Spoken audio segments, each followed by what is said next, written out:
The best show on the planet. It's the Glam and Reg Show. Yeah. Crack the mic. Welcome back to the Glam and Red Show, the best show on the planet with your most favorite people in the whole wide world, Glam and Reg Hollywood. And today we have a special guest with us. He is a DJ, producer, writer. He has so many titles at this point. Honestly, I'm going to let him explain to you who he is, because I tell you, this man is so dope and he has so many titles and accolades and credits, and he works with so many different people around the world. I'm gonna let him sit and tell y'all, the listeners, who he is. Everybody, welcome to the Glam and Red Show, DJ Doughboy. What up? What's the word? What's good? Welcome. What's shaking? What's good? Glad to be here. Thank you. Yeah, glad to have you. I had to have you because I saw you moving and shaking, and I said, yep, gotta get Doughboy on, because it's been a long time. We haven't caught up. It's been years since the last time I've seen you. So I'm like, I have to definitely catch up with him to find out what's going on, because you still moving and grooving. And that's a good thing, because some people, you know, they usually stop or give up, and you never did that. And that's the great thing about it. It's in you. It's in your spirit. You're going to just probably be in the hole with it. You're going to take it on with you when it's time to go. Yeah, pretty much. And that's for sure. First, I want to start by allowing our listeners to let you introduce yourself and explain who you are. All right. So what's up, everybody? I'm DJ Doughboy, a.k.a. Coach Carter, a.k.a. Big Jersey. I'm a DJ. I'm a producer. I'm a writer. Some people would say I'm a podcast guy. I kind of shun away from that. But I basically just get in where I fit in, man. That's what I do. We're not going to put too much tax on that. I'm just going to get in where I fit in. You know what I mean? Yeah, but you do it well. You do it well.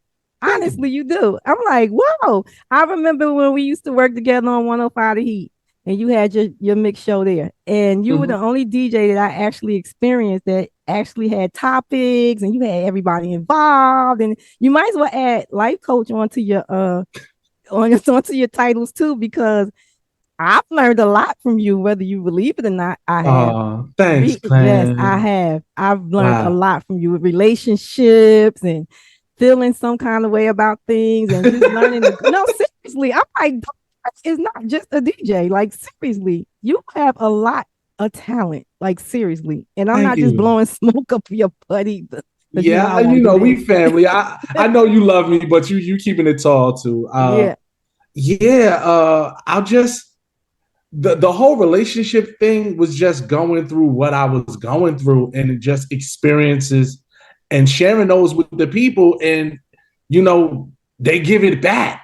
So now, you know, it's an exchange with me and the people that I chop it up with, whether it's through video, whether it's through, you know, my blogs and my posts on social media. So that's been unexpected. It's an unexpected blessing. It was really a fluke. I ain't even gonna hold you. I was doing like these rants like every once in a while, kind of reminiscent of the Knock It Off segment of our show. Okay.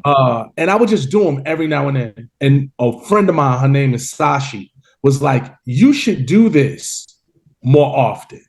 You should do this like daily. And I'm like, nobody want to see this or read this daily. And she was like, just try it. And I started doing it daily. And that was probably like 10, almost 12, 13 years ago. Right. And I was doing it daily. It wound up being a lot. So then I wound up breaking it down to like 3 or 4 times a week. And it's taken off. I'll be, you know, people ask me to do podcasts and all kind of stuff. I think it's cool. Yeah, it is. It's really cool. It really, you are definitely helping people, whether you believe it or not. So keep doing it, because you are. Because I'm reading like, and I'm just giving out game. Like, it's, to me, it's just common sense and things that resonate in my spirit. And if I feel it resonates in my spirit, I'm sure that it resonates in other people's spirit. So that's where I stand, and I'm glad that, and I'm blessed that people are standing with me. You know what I mean?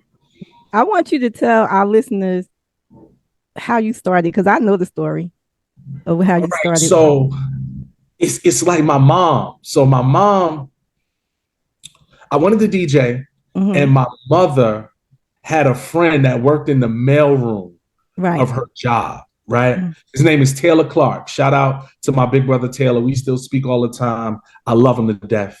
And he was like, well, just bring him to the house and I'll see what he got and I'll let you know. So I got on the turntables and it didn't take me anything. I started blending records, actually juggling, doing things offbeat. And he was amazed. He was like, yo, like this kid has fundamentals that most DJs that are seasoned don't have. The first time I put him on a set. And he told my mother, get him whatever he wants. He's a natural. And they bought me turntables. They really funded the very beginning of my career.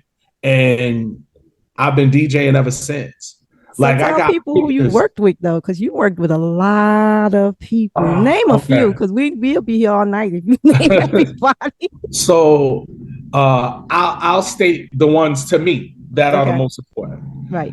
Because I'm a card carrying member of the Flavor Unit as a rapper, actually, not even as a DJ. But most people don't remember that I had a rap career in Jersey. I work with Queen Latifah. I've worked with Apache, God rest the dead. I still work with Naughty by Nature to this day. I was Apache's like sidekick. I was his June, like Batman and Robin. I was his Robin. He took me everywhere. We was rapping. And once he passed away, Vinny K and Tretch pretty much adopted me. And now I do a lot of work with Naughty by Nature and their spinoff brand, Illtown Sluggers. I've worked with DJ Self. That's like my brother. Me and my team produced 2 singles for him. Yale K with Kazi and I Be About It with Uncle Murda, Vado, Mano, and who am I forgetting? Big B. Shout out to my man Big B's. And I've worked with 3LW. I've also been the tour DJ for Joe Budden. A lot of people don't know that. Well, a lot of people do know that. I'm kind of I know that. Yeah, I know. Yeah, so I was the tour DJ for Joe Budden throughout the whole Def Jam era. So I move around. I produce tunes for Love and Hip Hop. Shout out to my collective, my family in the Addicts, Smooth Killer, Barry Bonds, Game Beats, Black Irish, Reem Ali, the homies. So, it's all, I get around. Plus, I do a lot of house music stuff. So, I collab with a lot of the DJs and producers out here in Jersey. Shout out to DJ Beloved. That's the family. Casio Ware. Oh, wow. How was the experience, though? Because you just got home from being with the Illtown Sluggers, right? Yeah, we just got back from Australia. How was that experience? Dope. It was dope. It was dope. So it's crazy because, when they say, all right, you're going to Australia, right? Mm-hmm. You fly to Australia. Now, you're not really understanding that Australia is its own continent and its own country. So every show, we have to fly to the next show. Oh. So literally, we're getting off the plane, sound check, eat, show, after party, lobby call 6 a.m. Back on the plane. I'm talking security, the whole, imagine going to the airport and flying to a new place every single day and having to perform. So that was grueling for everybody involved. But it was a crazy experience. I'm talking 15,000, 20,000 people out there. Wow. Yeah, it was lit. It was definitely lit. Shout out to everybody. So basically they were on tour and you went DJ for them. Yeah, I helped curate the sets, and then me and KG spin off. So I'll DJ a certain part of the set, and then he'll go out in the crowd, and then he'll DJ a certain part of the set, and I'll be on the stage and I'll do songs and things like that. Nice. So it was fly. It was really real fly. Dope. Okay. Yeah, it's really fly. Who would you say is your biggest influences as far as DJing? As far as DJing, wow, I've never. It's different people who influence certain things. Mm-hmm. So I know watching Kid Capri at the building for Live Hardcore Worldwide, KRS-One, was one of the things that changed my life. It was just a whole different level of showmanship. And like, I was young. I don't even know how we got in there. Shout out to the Barakas, because that's how we got in there. Oh, the Baraka. Okay. Amiri Baraka. Oh, like, I went to school with all of the Barakas. Those are like our homies. Right. Like, come to my house homies when we were kids. And Mitty took me, Ahi, and I want to say like Haas. Like, it was a little clique of us. Wow. And he took us to the KRS show. I don't know how we got in the KRS show, but we were in. But you got there. Yeah, we were in there. And I saw Kid Capri, and it was an amazing thing to see a certain level of showmanship. But when it comes to like technique and things like that, I mean, shout out to my man Jay Scratch. I used to DJ for Apache, DJ Chaos, rest in peace, who used to DJ for the Artifacts. We were all in a crew together called the Wax Murderers. Shout out to my girl Twista, B Swift, Carrie, DJ Disc, rest in peace, Jazzy B. It was a bunch of us. And Jay Scratch would play so aggressive. Like, he would play the parts of the records. He would get right to where it needed to be. So no matter what kind of record it was. So I'm like, yo, if I play house music like that, right, with a certain level of aggression, I will stand out from the others. And, you know, for people in Jersey, this is pretty much a no-brainer, but it's a fun fact. In Jersey, I was pretty much the person who revolutionized the mic game for DJs. Okay. There weren't no DJs doing all that on the mic before me. Oh, okay.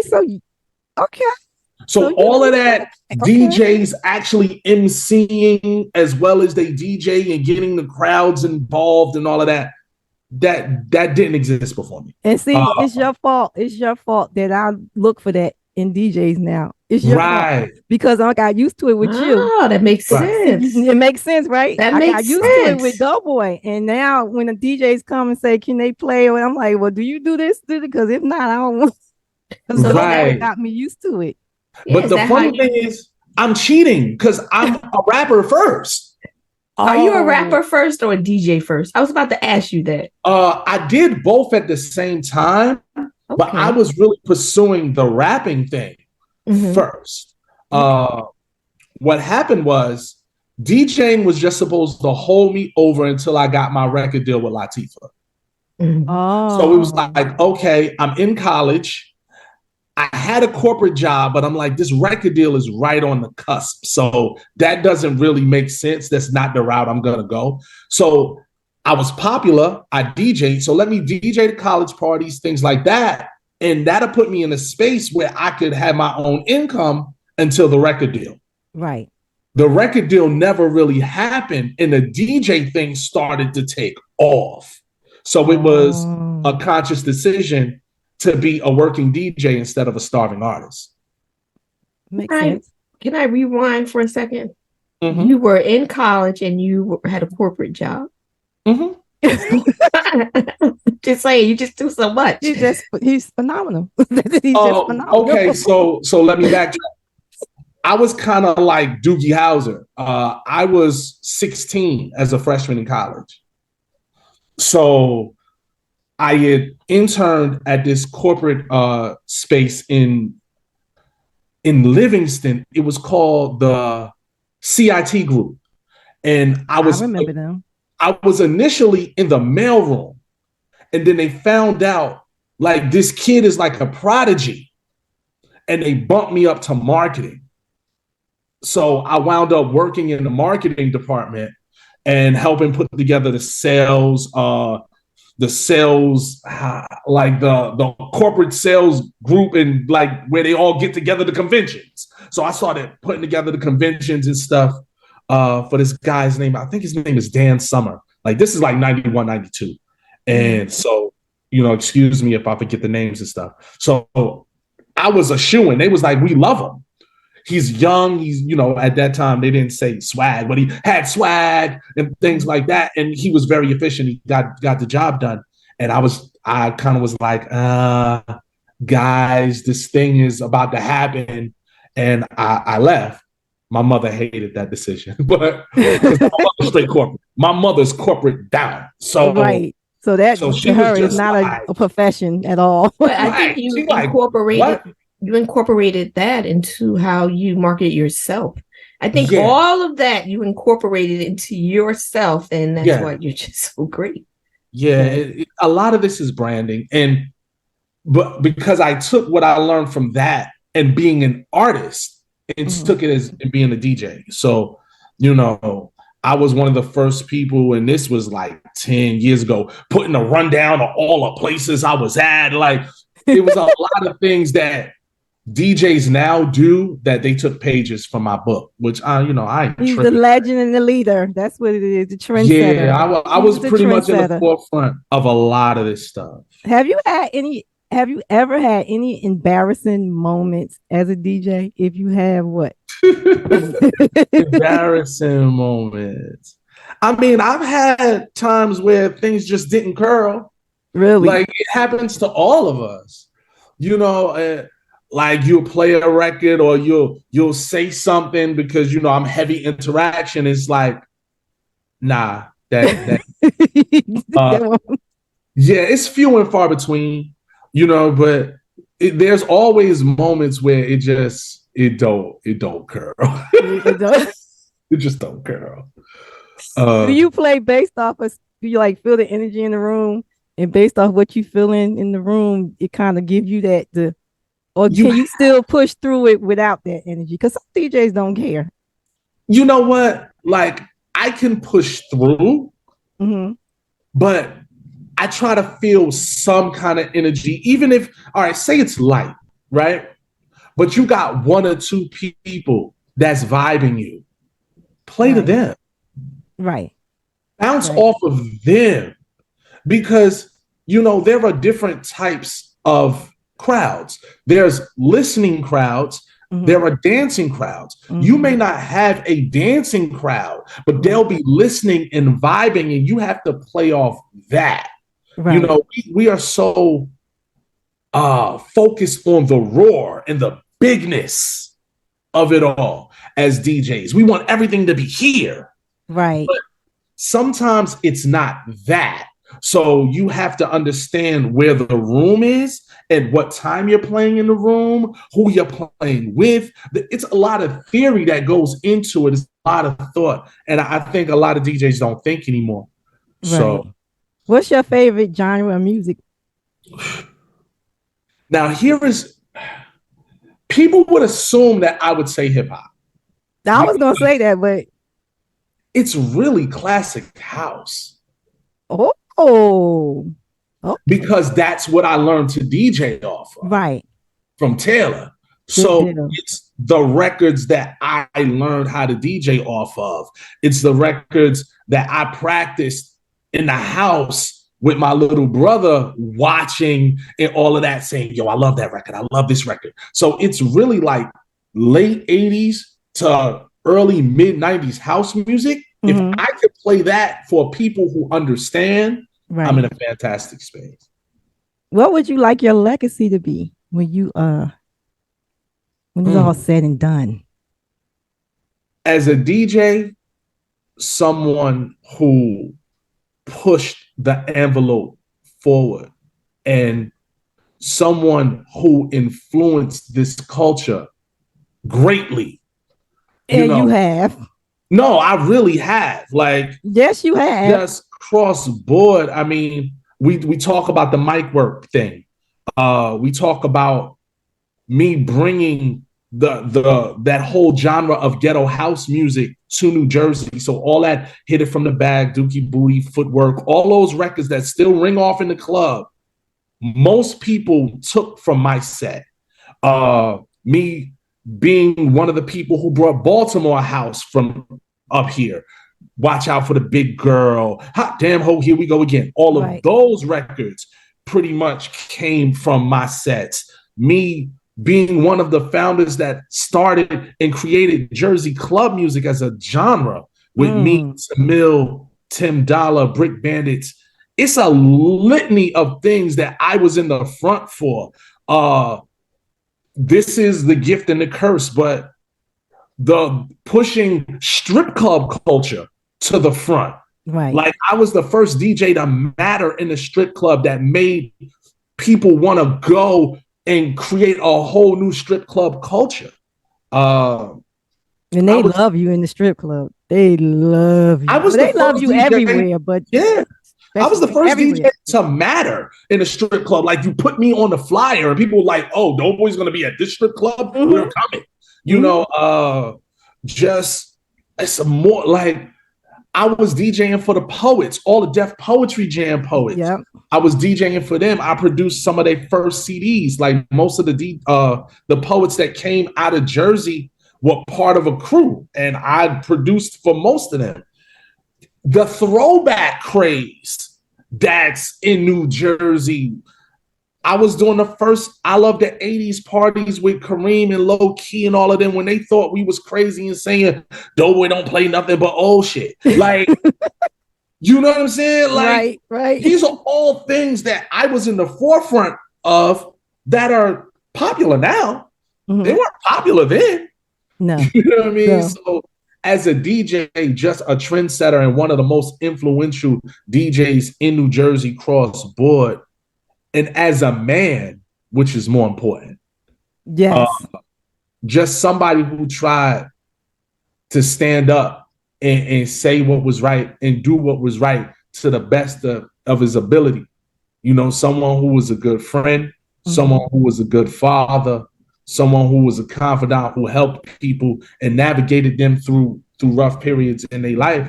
And hopefully they took something from me that will help them move forward and be better people. Like, and that's why you're here today with me, because I want to be the one to give you your flowers, because you have been very instrumental in my life, whether you know it or not. So I said, I gotta get him on here and I gotta catch up with him, and because I know he's doing great things still. Yeah, he's been doing great things. So I'm grateful that I know you and I know you the way I know you. I'm grateful. Right. We definitely family, no doubt. Yes, I'm grateful for that. I said I got to get here and give him his flowers, and I'm going to get everybody their flowers, because I've been around such great people and never realized it until when you look around you know you're in greatness, but you don't realize it because you're in it. Yeah, you're in it. Right. You know, most of the time when you're doing the things that you're doing, you have a vague idea of how great it could be and the potential of it, but you don't really see it until that moment is past. Mm-hmm. And you're like, wow, we were in the middle of something phenomenal, man. Yes. Yeah, definitely. Yes. Thank you so much for gracing us with your presence. And girl, stop, yo. You're putting a lot of tax on it, yo. No, I'm serious. It was great. Don't know. Ask Kareem. I tell Kareem all the time, Doughboy and Rand and Jay Smooth is my babies. They have been like, you guys don't even know the half of how great you guys were to me. You used to come to my house and set up. Yes, we was at your house.